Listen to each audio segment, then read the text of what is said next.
లక్ష్మీదేవి హిందూ ధర్మంలోని ప్రధాన దేవతలలో ఒకరు. ఆమె సిరి, సంపదల దేవతగా, శ్రీవిష్ణువు సతీమణిగా ఆరాధించబడతారు. లక్ష్మీదేవి ఆనందం, సౌభాగ్యం, శ్రేయస్సు, ఆరోగ్యం, విజయం వంటి శుభకరమైన లక్షణాలకు సంకేతంగా నిలుస్తుంది. ఆమెను సంపదకు మాత్రమే కాకుండా ఆధ్యాత్మికమైన శ్రేయస్సుకు కూడా ప్రతీకగా పూజిస్తారు. లక్ష్మీదేవి రూపం. ఆకృతి. లక్ష్మీదేవి సువర్ణవర్ణ శరీరంతో 4 చేతులతో ఉంటారు. హస్తాలు, చేతుల్లో ఒకవైపు పద్మాలు ఉంటాయి, మరోవైపు సంపదను అందిస్తున్నట్లు చూపిస్తారు. వాహనం.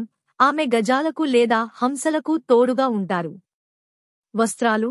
ఆమె ఎర్రటి లేదా పసుపు రంగు రుచిరమైన వస్త్రాలను ధరించి ఉండటంతో సౌభాగ్యానికి ప్రతీకగా ఉంటారు. లక్ష్మీదేవి ప్రత్యేకతలు. 1. విష్ణువుతో సంబంధం. లక్ష్మీదేవి నిత్య మంగళకరమైన శక్తిగా, విష్ణుదేవుని అన్నింటికీ ఆధారంగా ఉంటారు.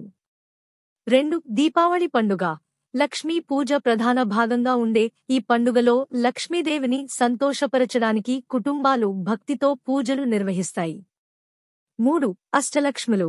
లక్ష్మీదేవి 8 రూపాల్లో ధనలక్ష్మి, ధాన్యలక్ష్మి, విజయలక్ష్మి, గజలక్ష్మి, ఆదిలక్ష్మి, సంతానలక్ష్మి, విద్యాలక్ష్మి, ధైర్యలక్ష్మి పూజించబడతారు. ఆరాధన విధానం. లక్ష్మీదేవిని కొలిచేటప్పుడు శ్రద్ధ, సత్యం, దాతృత్వం, క్షమ, నిష్కపటత వంటి విలువలతో జీవించాలి. శుక్రవారాలు మరియు ప్రత్యేకమైన పండుగల సమయంలో లక్ష్మీదేవి పూజలను నిర్వహిస్తారు. ఆమె కృపతో సుఖసంతోషాలు, సంపదలతో కూడిన జీవితం లభిస్తుంది. ప్రసిద్ధ స్థలాలు.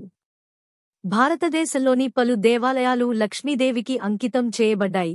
వాటిలో ముఖ్యమైనవి తమిళనాడులోని శ్రీరంగం, ఆంధ్రప్రదేశ్లోని తిరుపతి, మహారాష్ట్రలోని కొల్హాపూర్, ఉత్తర భారతంలో పద్మావతి ఆలయాలు. లక్ష్మీదేవి యొక్క కరుణతో ప్రతి మనిషి తన జీవితాన్ని సఫలమవుతుందని భక్తులు నమ్ముతారు.